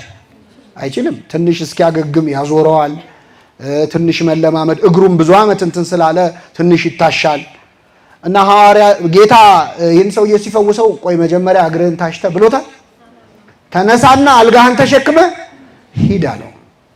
ፈወሰው። ያለ ቀሪ ያለ ተረፈ ደዌ የቀረ በሽታ ሳይኖር እንዳዳነው ለማሳየት ያንን ሰውዬ አልጋውን አሸክሞ ሸኘው። ያለ ምንም ጉድለት የሚፈውስ አምላክ እንደሆነ የሚያሳይ ነው። ሌላው ግን ይህ ሰውዬ ዘመድ ወዳጅ ባጣባት 38 ዓመት ሙሉ በተሰቃየበት ዘመን 4 እግር እያላት ጥላው ያልሄደችው ዘመዱ ማነች? አልጋው ነች። ሰው ሁሉ ጥሎት ሲሄድ እሷ ያልሄደች በእርግጥ የምትሰማ አይደለችም። አልጋው ግን ብቸኛ ዘመዱ ነበረች። ስለዚህ በተራ ተሸከማት አለው። የተሸከመችህን አልጋ በተራ ምን በለ ተሸከማት። ክርስቶስ የተሸከሙንን በተራ እንድንሸከም ይፈልጋል። እዚህ መሃል ሁላችንም የሆነ የተሸከመን አካል አለ። ወላጆቻችን አልተሸከሙንም? ተሸክመው ነው። የተሸከሙንን እንድንሸከም ይፈልጋል እግዚአብሔር። ወላጆች እንዴት እንደተሸከሙን አስታውሱ። ሕፃን ሆነን መንቀሳቀስ በማንችልበት ጊዜ፣ በአግባቡ መብላት በማንችልበት፣ መጠጣት በማንችልበት ጊዜ፣ በአግባቡ ሄደን መጸዳዳት በማንችልበት ጊዜ እንዴት ባለ ትዕግስት ነው ያሳደጉን ወላጆቻችን። ካደክ በኋላ የሆነ ሰዓት ወላጆችን ደግሞ የመሸከም ጊዜ ይኖራል። መጦር ብቻ አይደለም፣ ጠባያቸው ሊለዋወጥ ይችላል፣ ሊያስቸግሩ ይችላሉ። አይ በቃ ይላል አንዳንድ ልጅ፣ ልክ አለው ለሁሉም ነገር ይላል። ሕፃን ሆነ እኮ ልክ አለው ለሁሉም ነገር ብለው እኮ አላባረሩም። ታግሰዋል፣ ተሸክመዋል። የተሸከመችንም ቤተክርስቲያናችንን መሸከም ይጠበቅብናል። እችን ሀገር እኮ ቤተክርስቲያን ተሸክማታለች፣ ታውቃላችሁ። እንዴት አድርጋ ነው የተሸከመችው ካላችሁ፣ ለረጅም ዓመታት የትምህርት ሚኒስቴር የነበረችው እኮ ቤተክርስቲያን ናት። የትኛው ኬጂ እና የትኛው ትምህርት ቤት ነው ኢትዮጵያን እዚህ ያደረሳት? ማን በሰራው ፊደል ነው እዚህ የደረስነው የምንግባባው? ለብዙ ዓመታት የትምህርት ሚኒስቴር ሆና ካሪኩለም ቀርጻ ኢትዮጵያን ተሸክማ የኖረች ቤተክርስቲያን ነች። ግን ኢትዮጵያ በተራዋ ተሸክማታለች ለማለት በጣም ያስቸግራል። ባይሆን ማገዶ እያረገቻት ነው። አልጋውን ሰባብራ ብዙ ነገር እያረገች ነው የተሸከመቻትን ቤተክርስቲያን። ሀገርም እንደ ሀገር የተሸከመችን ውለታ ዋለችልን ብሎ እግዚአብሔር ሰው ሁሉ የተሸከመውን እንዲሸከም ውለታ ከፋይ እንዲሆን ይፈልጋል እግዚአብሔር። ስለዚህ ተነሳና አልጋውን ተሸክመ ሂድ አለው። ያ ሰውዬ ወዲያውኑ ዳነ፣ አልጋውን ተሸክሞ ሄደ ይላል። እና በነፃ ማዳኑንም የሚያሳይ ነው። ሌላው መቼ እዚህ መሀል ወጣቶች ናችሁ፣ ወንጌል ሁል ጊዜ ለእኛም ጭምር ነው። አንዳንዴ ይህ ሰውዬ 38 ዓመት ሙሉ እድናለሁ ብሎ ሲጠብቅ የነበረው በጠበሉ ነው። ከዚያች ጠበል ውጭ ሌላ መዳኛ መንገድ የለም ብሎ ነው የሚያስበው። ሌላም ቦታ እንዳይሄድ በእርግጥ እግርም የለውም አይደለም፣ መሄድ አይችልም። እና አንዳንድ ወጣቶች ትምህርት ተምረው ተመርቀው የሆነ ነገር ሰርተፊኬት ኖሯቸው የሚጠባበቁ አሉ። በህይወታችን ውስጥ የሆነ የምንጠባበቀው ጠበል አለ እንዲፈውሰን ማለት። ተማሪው ሲቪውን ያስገባና እስኪደወልለት ይጠብቃል ቁጭ ብሎ። ከዛ ሌላ ሰው መጥቶ ስራ የለም አትሰራም እንደዚህ አታደርግም ሲለው ስራማ ፈልግ ነበር ግን ስራ የሚያስገባኝ ምን የለኝም፣ አቤት ሰው የለኝም ይላል። አዲሱ መጻጉዕ ማለት ነው። ሰው የለኝም ይላል። እንዲህ እንዳላረግ እንዳልማር እንዲህ እንዳላረግ ሰው የለኝም ይላል።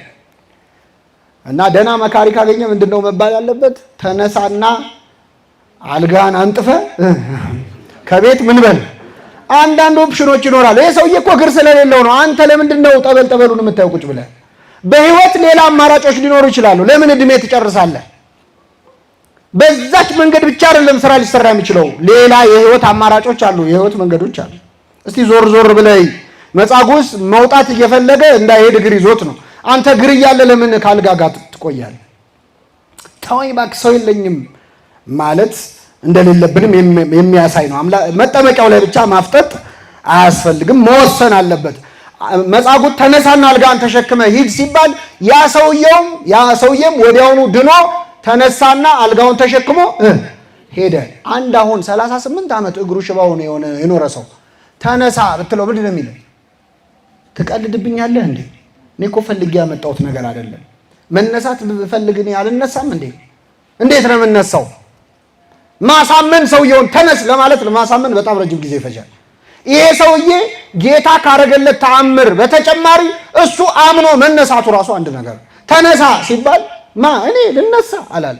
እንደና አብርሃምና ሳራ አልሳቀም። ትወልዳላችሁ ሲባል እኛ ነው ያለ። ልንወልድ ሳቀች፣ ጓዳ ገባ። ሚስት ሳራ እንደ አባቷ ባሏም ስቋል። አብርሃምም እየሰገደ ሳቀ ይላል። እስኪ በሉ እየሰገደ ስግደትና ሳቅ አብሮ ሄዳል። አሳቀው ትወልዳለህ ሲባል። ሳራ ደግሞ ጓዳ ሆና ሳቀች። እንደ ሳራ ለምን ሳቀች አለ እግዚአብሔር። ኧረ አልሳኩም ማለት የለም ሳቅሽ እንጂ አላት። ኧረ አልሳኩም። ከማን ጋር የምትከራከረው? ከእግዚአብሔር ጋር። እግዚአብሔር ልብን የሚሰማ አምላክ። እሷ ጓዳ ገብታ ሳቀች አልሰ ያውቃል። እና ያስቅ ነበር ለብዙ ሰው። ተነሳ ካልጋ ሲባል መነሳት እምነት ይፈልጋል። አምኖ ተነሳ። ይህ ሰው ወዲያውኑ ዳነ፣ አልጋውን ተሸክሞ ሄደ ይላል። የእግዚአብሔር ስም የተመሰገነ ይሁን።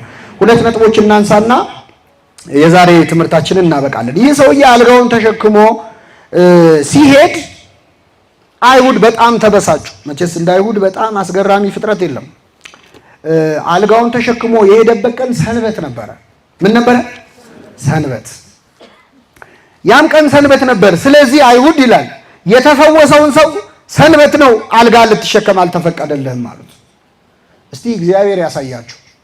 አንድን ሰው መቼስ ይህንን መጻጉዕ የማያውቀው ሰው የለም። ቤተሳይዳን የረገጠ ሰው ሁሉ ያውቀዋል። ለምን? እዛ ተኝቷል አይደል? ስንት ዓመት ሙሉ ያውቁታል። መንገድ ላይ ሲያገኙት አሁን እናንተ 38 ዓመት ሙሉ መንቀሳቀስ የማይችል የነበረን ሰው በእግሩ ሲሄድ ስታዩ፣ አልጋ ተሸክሞም ቢሆን ማለት ስታዩ ምንድን ነው የምትሉት? እንዲህ አንተ እዛ ቤተሳይዳ የነበርከው በሽተኛ አይደለ እንዴ? ኧረ እግዚአብሔር ይመስገን ቆመ ሄድክ። እንዴት ልትሄድ ቻልክ? እነሱ ከአንገት በላይ ብቻ የሚታያቸው፣ እግሩ መቆሙ አይታያቸው፣ የእግዚአብሔር ስራ አይታያቸው። የተኛ በሽተኛን እንዴት አስነሳው? የመጀመሪያው ጥያቄ መሆን ያለበት መጀመሪያ መሬት ነው መሳም ያለባቸው። የዚህን ሰውዬ ስቃይ ያውቁታል። እንዴት ከዚህ ስቃይ ድነ? በጣም ድንቅ ነው። ውሃው ተናወጠ እንዴ? መልአክ መጥቶ ተናወጠ ማለት ነው። አንተ እንኳን ታግሰሃል፣ ይገባሃል፣ በል እግዚአብሔር ይመስገን። እንደውም ቢያንስ እንጋብዘም ይባላል እኮ አይደል? ይሄ ሰውዬ ብዙ 38 ዓመት ተኝቶ እኮ እኔ መጀመሪያ ያሳሰበኝ ይህን ታሪክ ሳየው የት ሄደ የሚለው ነገር በጣም አሳዘነኝ። 38 ዓመት ሙሉ ጠበል ቦታ ነው የቆየው አይደል? ከዛ ጠበል ሲነሳ የት ነው የሚሄደው? ዞር ሲል አያውቀውም። አገሩ ሁሉ ተቀይሯል። 38 ዓመት ነው። ዘመዶቹ ጋር እንዳይሄድ ዘመድ የለኝም ብሏል አይደል? ምን የለኝም ብሏል። ስለዚህ የት ነው የሚሄደው? በልበል እኛ ቤት ቆይና ባይሆን የቀረውን እንነጋገራለን ነበር። እግዚአብሔርን የማያውቁ የእግዚአብሔር ሰዎች ስለሆኑ ግን አይሁድ የታያቸው አልጋ መሸከሙ ነው። እንዴት ተሸከም ካሉት ጥቃቅን ጉዳዮች የሚታየው ሰው አለ። ከሰው መዳን በላይ ጥቃቅን ጉዳዮች የሚታይ ጎሽ፣ እንኳን ዳነ፣ እንኳን ተመለሰ፣ እንኳን ተፈወሰ፣ እንኳን ንስሐ ገባ፣ እንኳን ወደ እግዚአብሔር ቤት መጣ የሚለውን ትቶ ጥቃቅን ጉዳይ ያየ የሰው ልብ የሚሰብር ተናጋሪ አለ። ቤተ ክርስቲያን በስንት መከራ እስቲ ዛሬ ገብቼ ልማር ብለው የመጡ ሰዎችን ወይ ባለባበሳቸው ወይ ባነጋገራቸው ወይ ባካሄዳቸው የሆነ ነገር ብለን እኮ ያባረርናቸው ሰዎች አሉ። እንደዚህ ተለብሶ ነው የሚመጣው ምንላቸው ማለት እግዚአብሔር ይምጡለት እንጂ ሰው ክርስትና ከገባው አይደለም ጸጉሩን መቆረጥ አንገቱን አይቆረጥ ይቆረጣል አይቆረጥም። እኛ በር ላይ ነው የሆነ ቼክ ሊስት ይዘን ቆመን ሰው ምናባረው አንቺ ሁለተኛ እንደዚህ አይደረግ ይያል እና እንዴት አልጋን ተሸከም ካሉት ይሄ የአይሁድ አንዱ ጸባይ ነው። እስቲ ምልልሳቸውን ላንብብላችሁ። ሰንበት ነው አልጋን ልትሸከም አልተፈቀደልህም ማለት እርሱም ያዳነኛ ሰው አልጋን ተሸክመ ሂድ አለኝ አላቸው። እስኪ በሉ ያዳነኛ ሰው አልጋን ተሸክመ ሂድ አለኝ። ማ አቤት ያዳነኝ ያ ሰው። ቀጣዩ ጥያቄ ምንድን ነው? አቤት ማን ነው ያዳነህ ነው አይደል አላሉ። ላንብብላችሁ። ያዳነኛ ሰው አልጋህን ተሸክመ ሂድ አለኝ ብሎ መለሰላቸው። እነርሱም አልጋህን ተሸክመ ሂድ ያለ ሰው ማን ነው አሉት። ያዳነህ ማን? እንግዲህ ቶት ፓተርኑን ስታዩት የጥያቄውን ፓተርን ስታዩት ምንድን ነው ያለው? ያዳነኛ ሰው አልጋህን ተሸክመ። ቀጣዩ ጥያቄ ምንድን ነው? ማን ነው? እሷን መስማት አይፈልጉም። አይሁድ መርጠው ነው የሚሰሙት፣ መርጠው ነው የሚጠይቁት። ይገርማችሁ፣ በጣም ብልጥ ናቸው። የጌታን ማዳን መስማት አይፈልጉም። ማን ነው ያዳነህ ላለማለት ማን ነው አልጋህን ተሸክመ። እንደዚህ ፎልት ፋይንደር ከመሆን እንደው እንከን ፈላጊ ከመሆን እግዚአብሔር ይሰውራል። ዝም ብሎ በቃ ከእያንዳንዱ ጥሩ ነገር ውስጥ ከፈውስ ውስጥ እኮ ከመሃል ክፋት የሚያወጣል። ከፈውስ ውስጥ ተንኮል ከመሃል የሚያወጣ ያን ማድረጉን ደግሞ እንደ መንፈሳዊነት የሚቆጥር ሰው አለ። አንድ ውዲ አለን የሚባል ኮሜዲያንም ጸሐፊም ነው። ምን አለ መሰላችሁ? ትችት ማለት ነቀፋ ማለት ይላል የነቃፊው የህይወት ታሪክ ነው ይላል። እየሰማችሁ ምንድን ነው የነቃፊው የህይወት ታሪክ? the only reliable form of autobiography ይላል። ግለ ታሪኩን ነው የጻፈው። ማለት በህይወቱ የገጠሙትን ነገሮች ንግግሩ ላይ ተዋል። አንተን ሲተች የእሱን ዲስአፖይንትመንት ያንተ እዛ ትችት ውስጥ ታገኘዋል። እና አይሁድ የዚህን ሰውዬ ፈውስ ማመስገን ሲገባቸው አልጋን ተሸክመ ያለ ሂድ ያለ ማን ነው አሉት። ያም ሰው ይላል ብዙ ህዝብ በዛ ስፍራ ነበሩና ኢየሱስን ፈቀቅ ብሎ ነበረና የፈወሰው ማን እንደሆነ አላወቀም ይላል። ያዳነንን ካለማወቅ በቸርነቱ ይሰውረን። ሕዝብ ብዙ ስለነበር አላወቀውም ማለት አንዳንዴ ግርግር ክርስቶስን ይሸፍንባል። ሆያ ሆዬ ክርስቶስን ይሸፍንባል። ሸፈነበት። አላወቀም ማን እንደፈወሰው አላወቀም ይላል። ክርስቶስም እወቀኝና ላድን አለ ማለቱን እዚህ ላይ ማድነቅ አለብን። አልጋህን ተሸክመ ሄድ አለው። አልጋውን ተሸክሞ ሊሄድ ሲል ቆይ ከመሄድ በፊት ማን ነው ያዳነህ ብትባል ማን ልትል ነው? እኔን በደንብ እወቀኝ ብሎ አላስተዋወቀው። ማዳኑን እንጂ መታወቁን የሚፈልግ አምላክ አይደለም። እኛ ብንሆን ለክሬዲቱ ነው የምንጨነቀው። ለትንሽ ለሰራናት ነገር ቤት በኩል መጀመሪያ መጨረሻ ከዛ ከጀርባ ስማችን ካልተነሳ በጣም አስቸጋሪ ነው። አምላካችን ግን አድኖት ሂድ ብሎ ትቶት ነበር፣ አላወቀውም። መጨረሻ በመቅደስ አገኘው ይላል። እቺን ቃል እኔና እናበቃለን። በምን አገኘው? በመቅደስ አገኘው። ክርስቶስ ሁላችንንም አድኖናል። ከ38 ዓመት አልጋ ብቻ ሳይሆን ከሲኦል ባርነት ነው ነፃ ያወጣን። እኛን ያዳነን አምላካችን እኛን የት ነው የሚያገኘን? ሲፈልገን መቅደስ ነው የሚያገኘን አይደለም። ዳንኩኝ ግን መልሼ በኃጢአት ወደቅኩ ይላል ቅዳሴያችን። ካዳነን በኋላ ያዳነንን አለማወቅ ደግሞ ያዳነን አምላክ በማይፈልገን የት ነህ ስንባል እዚህ ነኝ ለማለት በምናፍርበት ቦታ ላይ እንገኛለን። ይህን ሰው አገኘውና ክርስቶስ ምን አለው? ከዚህ የሚበልጥ እንዳይደርስብህ ደግመህ ኃጢአትን አትስራ። ይችን ቃል በሉ። ከዚህ የሚብስ እንዳይደርስብህ ደግመህ ኃጢአትን ምን አትበል? አትስራ። እግዚአብሔር ደግመን ኃጢአት እንዳንሰራ ሁሉ የሚጠይቅ አምላክ ነው። አሁን ሁላችንም የቻልነውን ያህል የመጣልንን ያህል ውስጣችን ያሰኘውን ያህል ኃጢአት ሰርተናል። እግዚአብሔር ምን እንደሚፈልግ ታውቃላችሁ? ከዚህ በኋላ የሚብስ እንዳይደርስብህ ደግመህ ምን አትበል? ኃጢአትን አትስራ። እስቲ ይብቃ። አሁን አንዳንዴ ልጆች ውሃ ሲጠጡ አይታቸዋል። ሊሚት የላቸው፣ ዝም ብለው ይጋታሉ። እንትኑ ደስ ይላቸዋል። ይሄ የውሃው መንቆርቆር ደስ ብሏቸው ይጋታሉ። ምን ትሏቸዋላችሁ? እንደዛ ሲሆን በቃ እግዚአብሔር ኃጢአትን እንደ ውሃ ስንጠጣ የሚለው ምን መሰለህ? በቃ እስቲ የስካሁን ያለፈው ዘመን ይበቃችኋል። የአሕዛብን ፈቃድ ያደረጋችሁበት በዝሙትም በመዳራትም የሥጋ ፍላጎትም በመከተል የሄዳችሁበት ያለፈው ዘመን ምን ይላል?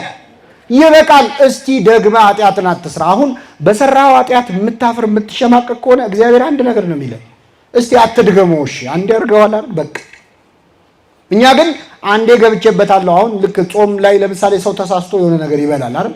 ውይ ገደፍክ ብሎ ወሩን ሙሉ ይበላል። ግን እግዚአብሔር ምን እንደሚፈልግ ታውቃለህ? አንዴ ጎረስካል፣ በቃ ደግመ እንዳጎርስ ነው። ገብቷቸው እዛው ላይ አቁሞ ኃጢአትንም እስካሁን የሰራው ጥሩ አይደለም። አዎ ያዝናል። ግን እስካሁን አንዴ ገብቼበት ሰው እሳት እጁን ቢያቃጥለው ገብቼ አንዴ ከተቃጠልኩ አይቀር ብሎ ልብሱን አውልቆ ይገባል፣ የቀረው አካሉን ይጠብቃል። ስለዚህ በኃጢአት የተቃጠለ ማንነታችንን ለጊዜው ይብቃኝ ብለን ቢያንስ ከዚህ በኋላ ኃጢአት እንዳንሰራ የሚፈልግ ድጋሚ እድል የሚሰጥ አምላክ ነው። ለሁላችን ይህንን ይስጠን፣ የሰማነውን በልቡናችን ያሳድርብን። ሳምንት ሳምራዊቷን ሴት ወደ ኋላ ተመልሰን እናያለን። ለመከተል የሚከብዳችሁ መጽሐፍ ቅዱስ ስላልያዛችሁ ነው። ቅድም እንዳልኩት ሳምንት ስትመጡ መጽሐፍ ቅዱስ ያዙ።